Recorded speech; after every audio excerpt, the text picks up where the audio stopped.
নমস্কাৰ অৰুণোদয় অসমৰ ষ্টুডিঅ'ত মই মমি লৈ আহিছোঁ সবিশেষ বাতৰি চাই থাকক অৰুণোদয় অসম। জুৰিয়াত বৃহৎ পৰিমাণৰ নিচাযুক্ত চিৰাপ আৰু টেবলেটসহ গ্ৰেপ্তাৰ দুজন। নিশা জুৰিয়াৰ গড়িয়া কাৱৈমাৰীত ডিএছপি পাৰিমিতা চৰকাৰৰ তত্বাৱধানত নগাঁও আৰক্ষীয়ে চলাইছিল অভিযান।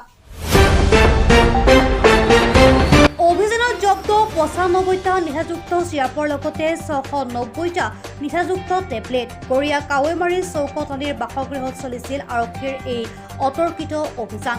ধৃত অবৈধভাৱে নিচাযুক্ত চিৰাপ আৰু টেবলেট মজুত কৰি ৰখা লোক দুজন হৈছে চৌকত আলী আৰু আজাহাৰুল ইছলাম।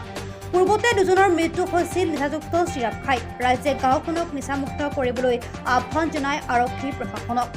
সম্প্ৰতি জেৰাৰ অন্তত দুয়োকে জেল হাজতলৈ প্ৰেৰণ কৰিছে নগাঁও আৰক্ষীয়ে। তদন্তৰ পৰা কেমেৰা পাৰ্চন মফিদুল ইছলামৰ সহযোগত মজিবুৰ ৰহমানৰ ৰিপৰ্ট অৰুণোদয় অসম। মোহাম্মদ শৌকত আলী ক'ত ধৰিছে? ক'ত ধৰিছে আপোনাৰ? গড়িয়া কাৱৈমাৰী মোৰ ঘৰতেই বস্তুটো আমাৰ ঘৰত পোৱা নাই, বেলেগত পাইছে। আজহাৰুল ইছলাম ঘৰ ক'ত? গড়িয়া কাৱৈমাৰী ক'ত ধৰিছে? আজি আমাৰ ল'ৰাবিলাকৰ যিটো কণ্ডিশ্যন চলি আছে, এই যুৱক ল'ৰাবিলাকৰ পংগু হৈ গৈ আছে, যিটো কাৰণ হ'ল ড্ৰাগছ। আজি এই গড়িয়া কাৱৈমাৰী গাঁওখনত দুজন ড্ৰাগছ ব্যৱসায়ীক ধৰা হৈছিলে। তাত ধৰাৰ কিছু সময়ৰ পিছতে কিছু দালাল চক্ৰ ইয়াৰ ভিতৰত সোমাই গৈ কিছুমান নেতা তেওঁৰ নামটো কিবা এটা আছিলে, তেওঁৰ নামটো ক'ব খোজা নাই বাৰু মই। গতিকে তেখেত এজন ভাল মানুহ, তেখেতে গম পাই আছে ইয়াত ড্ৰাগছৰ ৰমৰমীয়া ব্যৱসায় চলি আছে। তেওঁলোকক চাথ দি পেলাই আনক জগৰীয়া কৰিব নোৱাৰে।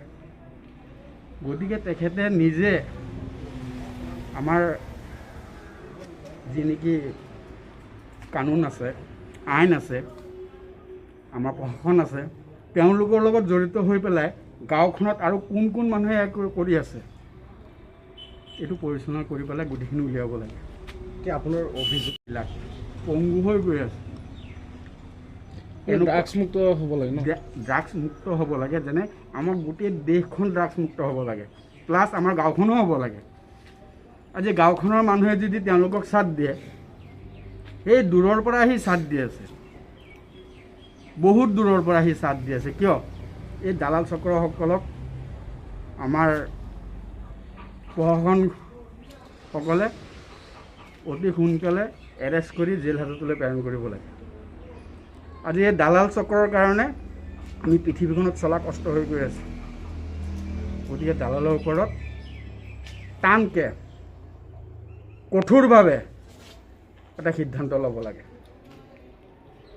চৰকাৰ প্ৰশাসনক কি জনাব? যেতিয়া য'ত কিবা হ'ব গোপন সূত্ৰ হ'লেও আমি খবৰ দিম। যোৱাকালি দেখা গৈছে দুজন মানুহক সনাক্ত কৰিছে। হয়, যোৱাকালি যিজন মানুহক দেখা পাইছে বাপেক পিতেকৰ সংঘৰ্ষ হয়। এই পৃথিৱীখনত যদি বাপেকে পিতেকে এই নিচা লৈ পেলাই চলে, পিতেকে সেৱন কৰে, বিক্ৰীও কৰে, বাপেকেও চাথ দিয়ে, এইবিলাক যদি আমাৰ গাঁওখনত থাকে, আমাৰ ল'ৰা ছোৱালীৰ কি গতি হ'ব? আজি আমাৰ ল'ৰা ছোৱালীৰ ভৱিষ্যত দেখিছোঁ অন্ধকাৰত আছে। তো গতিকে সেইটোৱে মই প্ৰশাসনক জনাব বিচাৰোঁ, তেওঁলোকে যেন সঠিকভাৱে তদন্ত কৰে, গাঁওখনক নিচামুক্ত কৰে।